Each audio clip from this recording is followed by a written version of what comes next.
Hola, sexigenarias y sexigenarios. Bienvenidos a una nueva edición de nuestro podcast. Hoy vamos a hablar de algo que extrañamente resulta muy polémico. Hay detractores, negacionistas, conspiranoicos, defensores, alarmistas, catastrofistas. Todo el abanico posible entre los que están muy indignados porque nos están intentando vender como el fin del mundo algo que ha ocurrido siempre. Y los hay también que están muy indignados porque no estamos haciendo lo suficiente para salvar el planeta. Hablamos, como no, del cambio climático. Nuestra premisa de hoy es que, a pesar de que siempre ha habido catástrofes naturales, la acción humana las ha hecho más extremas, intensas y frecuentes. Desgraciadamente el tema está bastante de actualidad porque va a ser muy difícil superar la devastación que hemos visto en Valencia. Y todo esto se puede achacar a lo que hemos hecho o no hecho los de nuestra generación, los artífices de la época de mayor progreso de la historia, pero también de la mayor degradación. Y para hablar de todo esto traemos a un experto que es Emilio de las Heras. Emilio es ingeniero naval por la Universidad Politécnica de Madrid y MBA por Chicago Booth. Tras 2 años en una ingeniería en centrales nucleares, desarrolló su carrera profesional en el mundo de las finanzas con 35 años en BBVA. Actualmente es un sexigenario jubilado y miembro y colaborador de distintos organismos oficiales para la transición energética. Escribe un blog en el diario Expansión, donde ha publicado más de 700 artículos e impartido más de 100 conferencias y cursos sobre la emergencia climática y la transición energética. Un experto de primer nivel al que damos ya la bienvenida. Hola, Emilio, muchas gracias por estar aquí. Muchas gracias a vosotros por invitarme. Pues, como no podía ser de otra manera, con el corazón todavía encogido por los efectos devastadores de la Dana en Valencia, lo primero que queremos preguntarte es si esto ha sido una consecuencia directa del cambio climático o qué es lo que ha hecho esta Dana especialmente dañina. Bueno, esta Dana, como las danas que va a haber en las próximas semanas, meses y años, es de origen natural. Lo que pasa es que ha sido intensificada por un océano más caliente, particularmente el Mediterráneo, que está como 2 o 3 grados más caliente de lo que ha estado nunca, y eso hace que evapore más, y una atmósfera que también está aproximadamente 2 grados más caliente en la península ibérica, hace que la atmósfera admita más vapor de agua. Eso es mucho más vapor de agua en la atmósfera, es más energía que precipita. Entonces precipita de manera irregular, a veces no precipita, hay mucha sequía, pero a veces, y sobre todo en otoño, se junta con las corrientes frías de los frentes fríos que vienen del Atlántico y precipita. Entonces, en la zona de Valencia, particularmente, en toda la costa mediterránea, no solo española, también francesa y otros lugares, las montañas están relativamente lejos de la costa, entonces ahí precipita y se acumula y se desborda. Pasa regularmente y esta vez ha habido 2 fenómenos de origen humano que lo han agravado. Primero, el fenómeno que ya he dicho de mayor temperatura, mayor acumulación, mayor precipitación. Y segundo, una cierta dosis de irresponsabilidad en las últimas décadas, en muchas décadas, en las que se ha construido en todas partes. Se ha construido en los cauces de los ríos, no, pero al ladito de los cauces de los ríos, en zonas inundables, han hecho garajes subterráneos varios niveles por debajo del nivel inundable, bueno, y la catástrofe está seguida. Por tanto, yo lo que digo es, ha habido riadas y catástrofes climáticas en el Mediterráneo, siempre las va a haber, claro que las va a haber.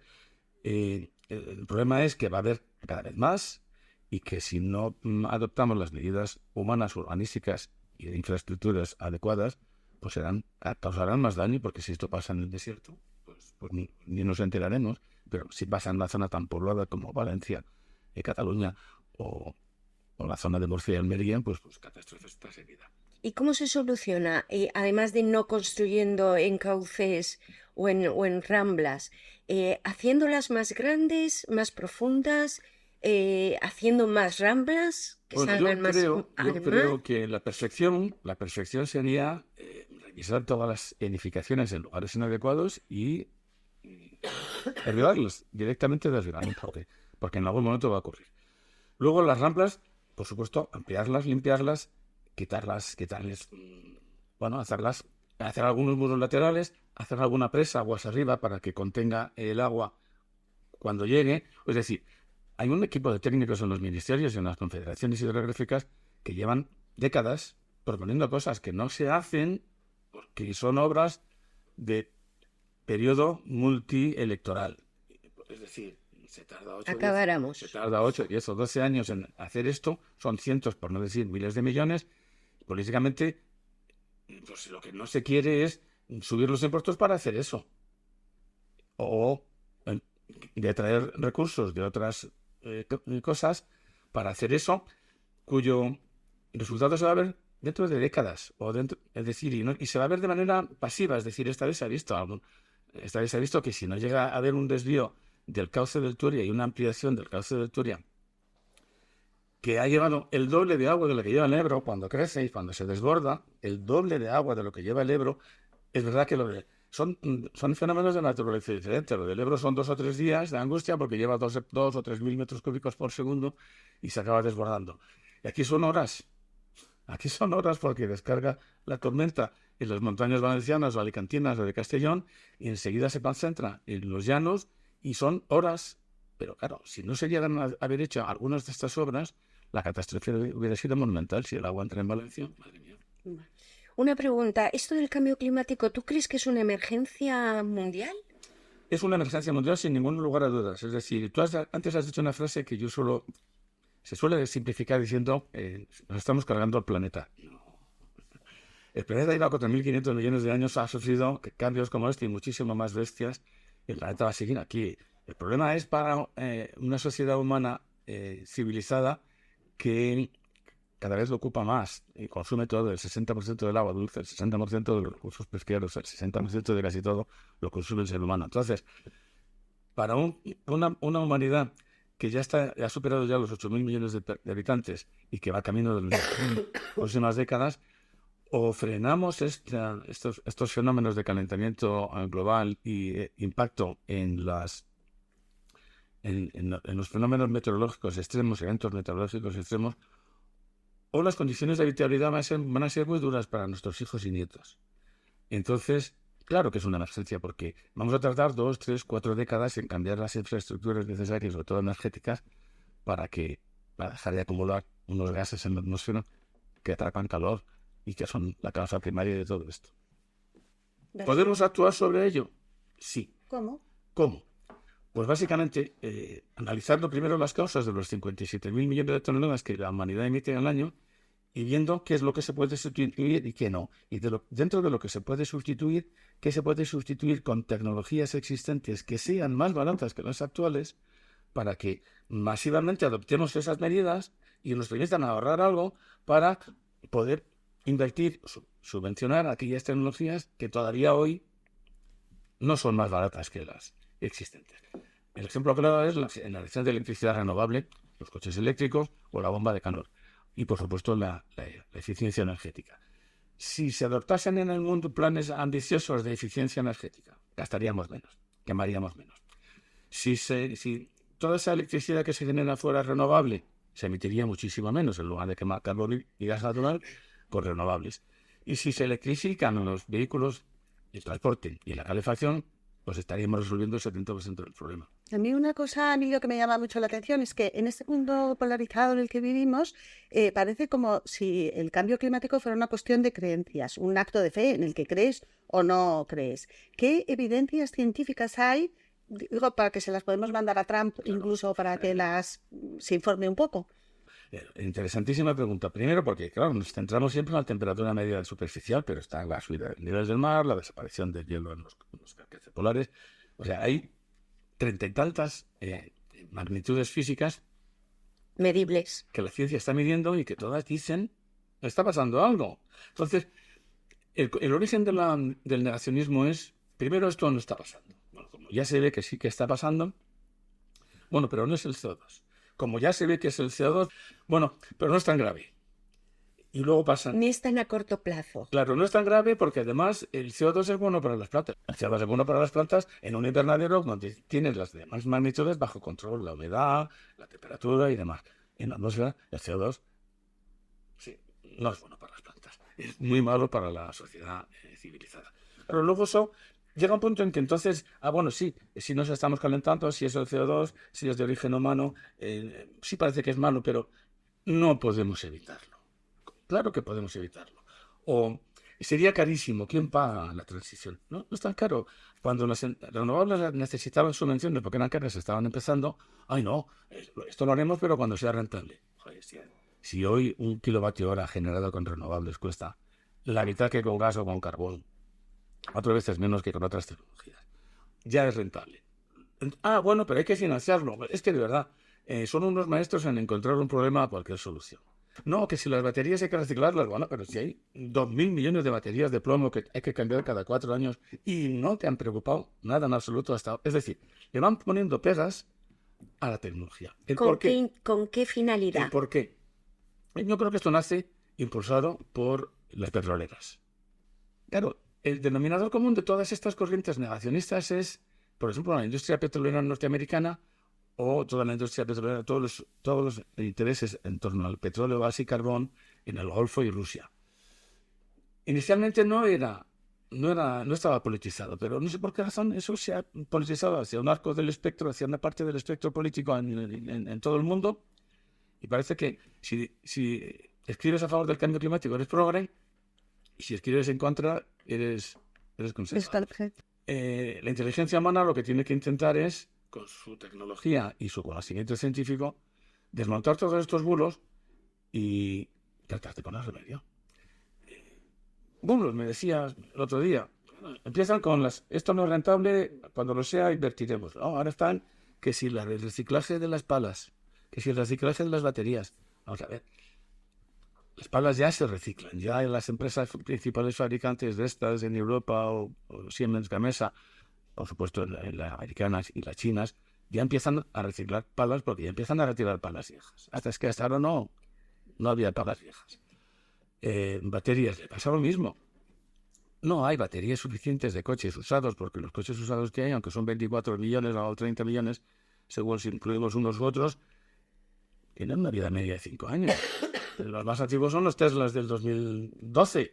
O sea, no hay masa crítica para dar trabajo a una fábrica de baterías. Aún así, ya hay docenas de empresas que se están posicionando para reciclar baterías.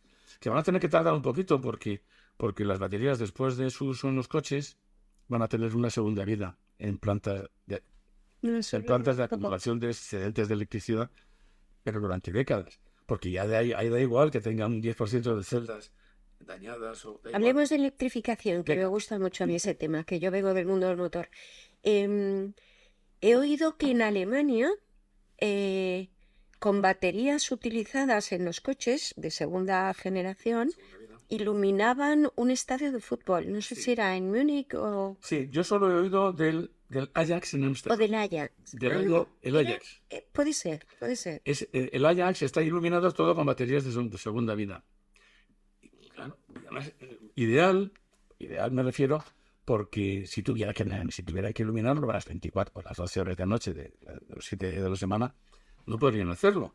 Pero son eventos puntuales que consumen muchísima electricidad, pero que el evento dura 8 horas. Pues ya está. Ahí ponen. Durante varios días están cargando esas baterías con electricidad, por lo general es sedentaria de las torres eólicas, y se están llenando, se están cargando. Y el día del partido están al 80%. ¡Bum! También he oído que podrían iluminarse la iluminación de las ciudades, incluso. Por supuesto que sí. Por supuesto que sí. A ver, por supuesto que sí. Primero porque una primera eficiencia que ya se ha hecho con tremendo éxito en la iluminación de las ciudades y las casas es sustituir aquellas lámparas viejas de incandescencia de 200 vatios por LEDs de 10 vatios. O sea, 20 veces menos potencia, misma luz.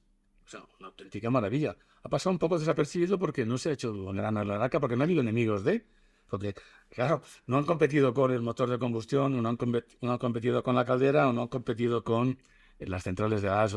Es decir, nadie se ha opuesto a la electrificación vía LEDs porque no tenían competencia. Pero hemos pasado cada lámpara, cada bombilla de 200, 150 a 10. Los consumos de electricidad de eso han bajado 20 veces. Pero ¿y tú crees que si de repente en España en el 2030, no me acuerdo ahora, en el 2050, no sé ahora qué fecha habían puesto que querían que llegáramos a un parque automovilístico del 30% de electrificación, ¿habría electricidad suficiente en España para, por la noche, porque no se nos olvide que en España conectamos los coches por la noche, para conectar tantos coches eléctricos a la vez? O sea, escribo un artículo a la semana sobre el tema. Absolutamente sí. El objetivo de PNIEC, el Plan Nacional Integrado de Energía y Clima, es que haya 5,5 millones de vehículos enchufables en el 2030. ¿Sí? Bueno, no es lo mismo enchufables, Por eso, no es lo por mismo eso. híbridos que solo eléctricos. Yo A hablo de ver. eléctricos. Claro, no, pero el objetivo es enchufables. Porque es que tu pregunta eran dos cosas. Primero, si va a poder haber tanto coche, cómo es ese objetivo, y luego si va a haber electricidad para alimentarlo. Primero voy al objetivo. El objetivo son 5,5 millones de vehículos enchufables. Eso incluye motos, furgonetas, autobuses, camiones y coches. En cuanto a tipo de vehículo, incluye eléctricos puros, híbridos enchufables, incluso de rango extendido. Bueno, esto es un poco el postureo para poder llegar a la cifra. No se va a llegar a la cifra. No se va a llegar a la cifra, pero sí nos podemos acercar a lo mejor a 3,5 millones, quizá a 4, por suerte. A 5,5 millones, no. La mitad de eso van a ser enchufables, no híbridos puros, no eléctricos puros. Con lo cual estamos hablando de 2 millones de coches. Vamos ahora casi en medio millón de ese conjunto, de los cuales 1/4 son eléctricos puros. Yo soy partidario de que se marquen objetivos ambiciosos, porque si te marques el objetivo de 4 llegas a 2. Pues vamos a marcarnos 5,5 a ver si llegamos a 4,5. Lo primero. Lo segundo, esto, aunque le está costando entrar, yo confío en que en los últimos años sea exponencial. Y que si ahora estamos en 100 y pico mil vehículos de este tipo al año, pasemos a 200.000, 400.000, 700.000. Bueno, nunca llegaremos a los 800 y pico mil, que es lo que se compra cada año en España de vehículos nuevos, hasta mucho más adelante, 2035 como objetivo legal. Pero si aún con este tipo de crecimiento podemos alcanzar una cifra, digamos, de 4 millones. ¿Vale? Ahora, electricidad para esos 4 millones de coches. El coche eléctrico consume la tercera parte de energía primaria de lo que consume un coche térmico. Vale, esto no es una opinión, o sea, esto está documentado. Y un térmico equivalente, menos de 5 o 6 litros, no es posible. Y cada litro de gasolina o de gas o de gasóleo contiene 10,5 kilovatios hora. Estamos hablando de 60 kilovatios hora contra 20. El kilometraje medio en España son 12.900 kilómetros según datos de la OCU del año 2020 o un poquito antes. Bueno, vamos a dejar en 15.000. 15.000 es la media. 15.000. 15.000 por 20, estamos haciendo los cálculos. Cada millón de coches supone un 1% de incremento de la demanda de electricidad. Un 1%. Si en el 2030 va a haber 2 millones de coches eléctricos puros, 2%. Voy a ser muy pesimista. Bueno, pesimista desde el punto de vista de si hay electricidad suficiente. 4%. El 4% de electricidad adicional se consigue con cualquiera de los parques eólicos o fotovoltaicos que se están instalando este mes. O sea que claramente eres partidario del coche eléctrico. Vamos, absolutamente. Y esta teoría, que no sé si es cierta o no, de que en lo que se construye se utiliza y luego se recicla, al final consume tanto o es tan malo como un vehículo de combustión, ¿es cierta o no? Es el bulo quizá más dañino, que más daño intenta hacer y que procede o bien de la industria del automóvil o bien de la industria del petróleo. Enseguida cala entre los que están en contra de las vacunas y están en contra de las renovables y están en contra de que sea un parque fotovoltaico en no sé qué carretera. A ver, hay docenas de estudios. Yo cito mucho el de Volvo. Hay uno de Volvo que compara un coche suyo, que es el el 40, con el X30, que son idénticos. Pero el primero es de combustión y el segundo es eléctrico. Y entonces lo hacen en toneladas. Entonces dice lo que cuesta construir uno y lo que consume durante la vida de, digamos, 200.000 kilómetros de la modalidad diésel. Y lo que supone en emisiones la construcción, la fabricación del eléctrico y sus emisiones. Sale una tercera parte. El total sale una tercera parte. Las emisiones del ciclo de vida de los coches eléctricos son una fracción, pero del orden de entre el 20 y el 50% de las emisiones del ciclo de vida de los coches térmicos. Es más sucio, perdóname, en ciclo de vida el coche eléctrico, pues es muchísimo más limpio. Se dice también, supongo que será también un bulo, que no sirve de nada lo que estamos proponiéndonos hacer nosotros cuando los países en vías de desarrollo, que son los más contaminantes, no pueden permitirse hacer esa transformación energética. Entonces, lo que nosotros limpiamos y ellos ensucian y al final la casa sin ver. Claro. Bueno, eso en nuestro mundillo lo calificamos como de estrategias retardistas. Retratista. Retardistas. Ah, retardistas. Yo lo haría, pero como China e India emiten mucho y yo soy pequeño, pues no lo hago. ¿Para qué voy a empezar?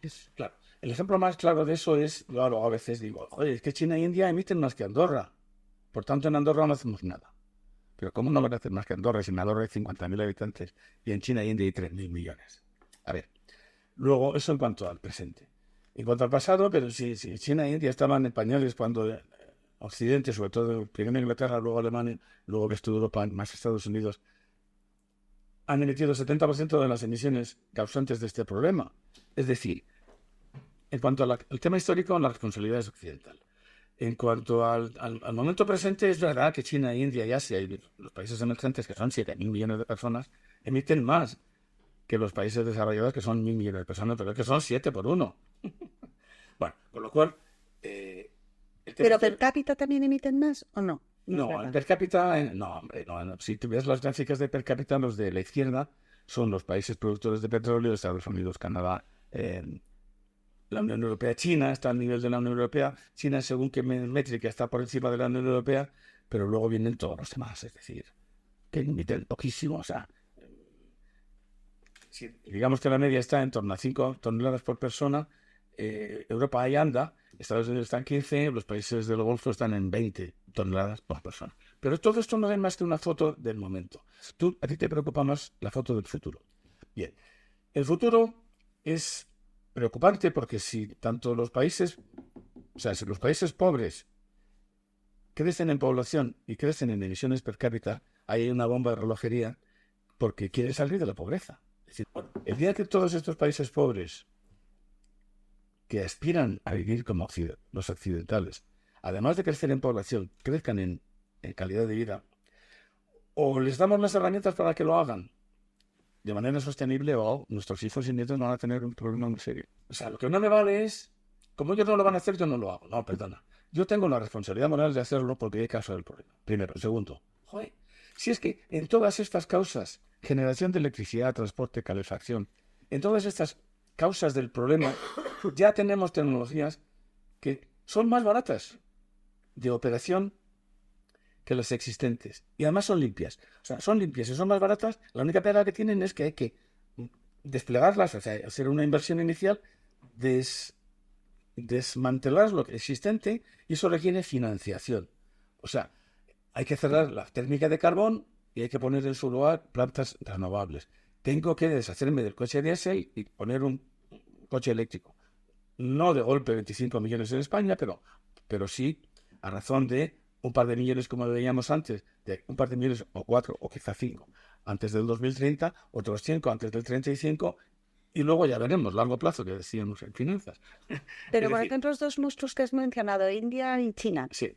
¿Ellos están asumiendo Sí. parte de responsabilidad en el futuro? Sí, a ver, India ya sabe que con el sol que tienen, viento no mucho, pero con el sol que tienen, que es casi el doble que en la media española europea, que la generación de electricidad con fotovoltaica es mucho más barata que con carbón. Entonces están desplegando plantas fotovoltaicas a un ritmo tremendo. Qué buena noticia. Siguen con el carbón porque lo tienen allí, o sea, no tienen ni que cavar, o sea, lo tienen allí a su borde de superficie. Con lo cual siguen siendo el segundo o el tercer quemador de carbón, pero uno de los más importantes en despliegue de fotovoltaica. No tanto en eólico, no tanto en coche eléctrico, pero van a ser un vector importantísimo en el coche eléctrico, tanto para vehículos de 2 como de 3 ruedas, los tuk-tuks, porque no tienen de lo otro. Y entonces, ¿para qué van a comprar coches europeos, japoneses, que consumen un hidrocarburo que no tienen? No tienen ni coches, ni fábricas, ni gasolina, ni gasoil. Pero sí tienen muchísimo sol y una electricidad que va a ser muy barata. Entonces, ellos van a ser líderes en movilidad, autobuses, vehículos de 2 y 3 ruedas eléctricas. China es responsable de más de la mitad de todas las inversiones en tecnologías renovables, eólica, fotovoltaica, baterías, coches eléctricos. Más de la mitad del mundo. China hace tanto como todo el mundo. O sea, casi el 50% según la métrica y según la tecnología. Es China, 30% o 25% es la Unión Europea, 20% es Norteamérica, Estados Unidos, Canadá y un poquito de México, y un 15 o 20% es el resto del mundo. Entonces, eso es muy buena noticia porque China lidera la transición. No has mencionado el hidrógeno. Bueno, es que el hidrógeno es parte de la solución, pero no es la llave maestra de la solución. El hidrógeno tendrá un tremendísimo valor, pero no en lo que la gente cree. El gente me refiero en general. Hoy importamos casi 400 teravatios hora de gas natural. De Rusia, de Argelia, de Estados Unidos, del mundo entero. Y de esos se emplea más del orden de la mitad en la industria. Del orden de la mitad repartido entre generación de electricidad, calefacción y transporte. La mitad que se utiliza para la industria se utiliza como materia prima para fabricar amoníaco, fertilizantes, refino. Una gran parte de eso se va a poder sustituir con hidrógeno verde, cuando haya hidrógeno verde y sea más barato que el hidrógeno actual, que es de origen fósil. Entonces, el hidrógeno como materia prima va a ser capaz de sustituir a todo eso, muchos de esos usos industriales.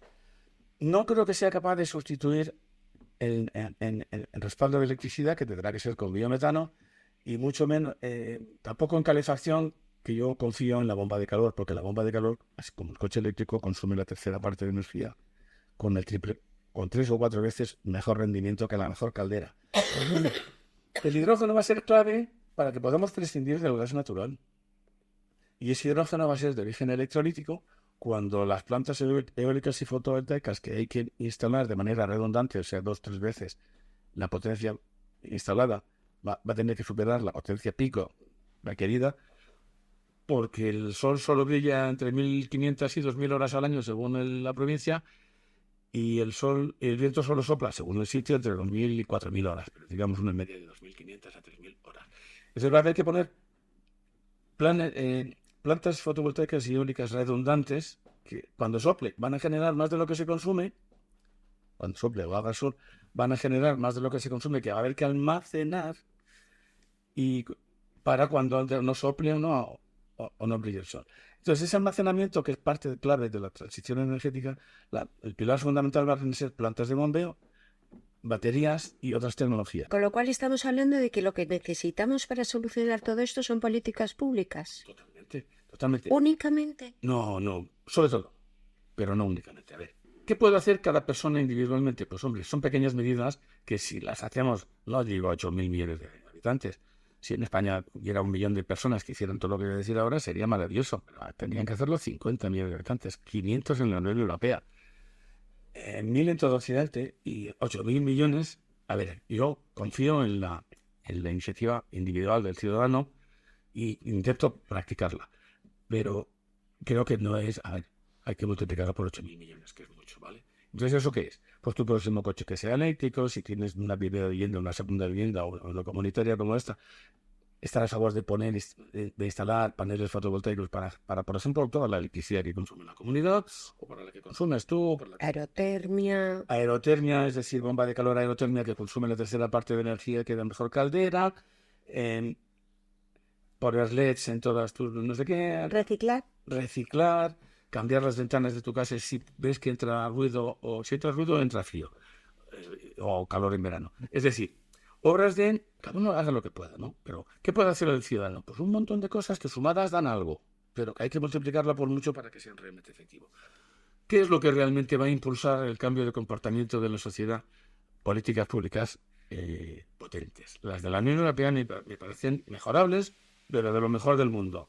Desde luego mucho mejor de las que va a haber en Estados Unidos ahora, a partir del año que viene. ¿Qué son las políticas públicas? Pues lo que lleva haciendo la Unión Europea desde hace una década.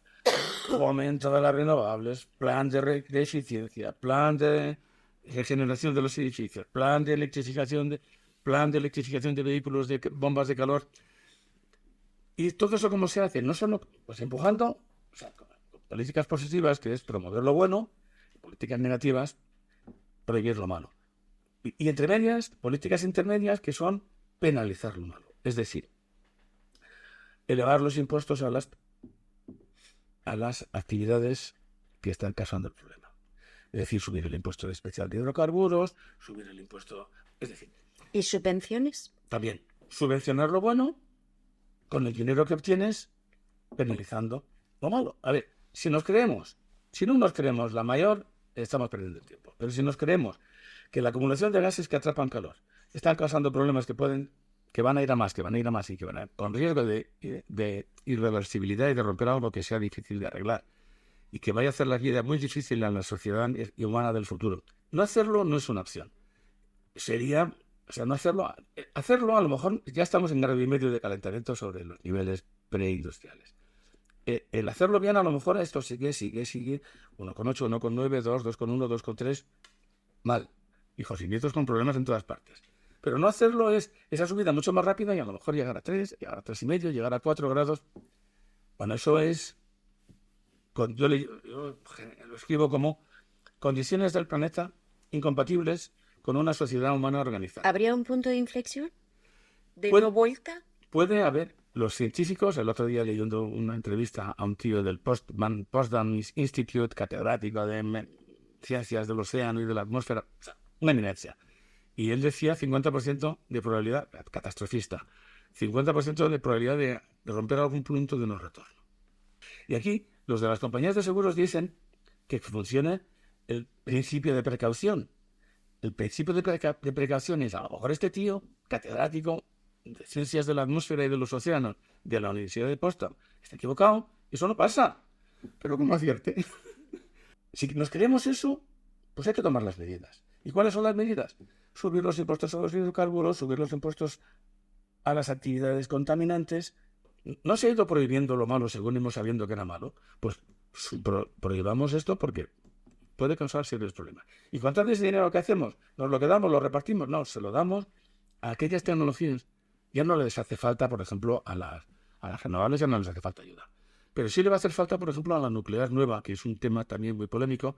No, que no lo hemos mencionado y las nucleares tienen... Claro, para la un podcast. nuclear nueva en Occidente, desgraciadamente, las últimas 8 o 10 centrales nucleares nuevas que se han hecho en Occidente, en Finlandia, en Francia, en el Reino Unido, en Estados Unidos, en otros lugares, han resultado carísimas.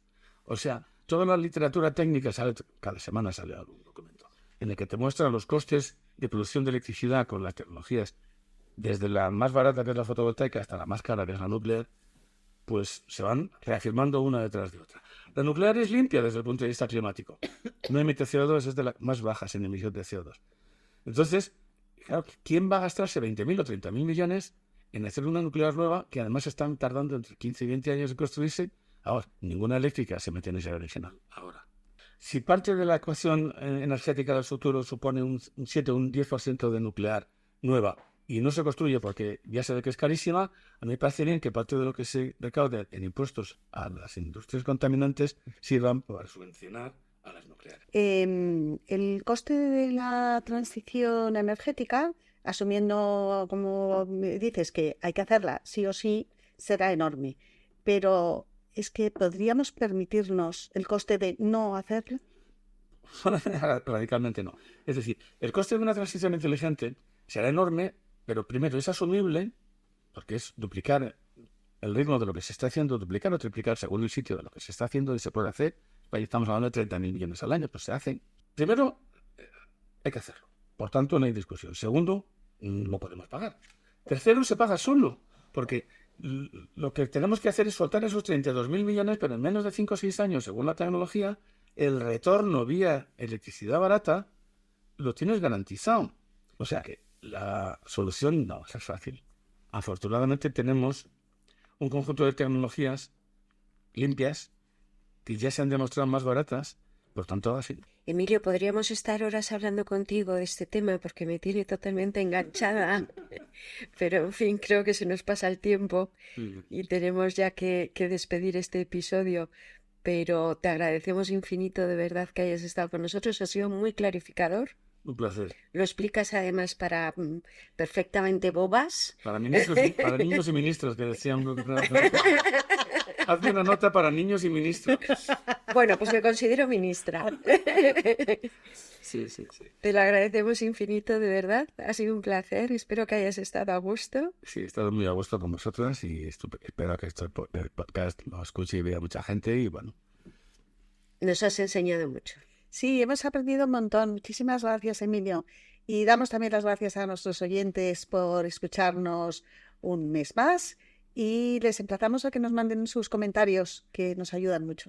Y no olviden que estamos en Instagram y en TikTok, donde nos pueden encontrar semanalmente. Muchas gracias a todos. Gracias.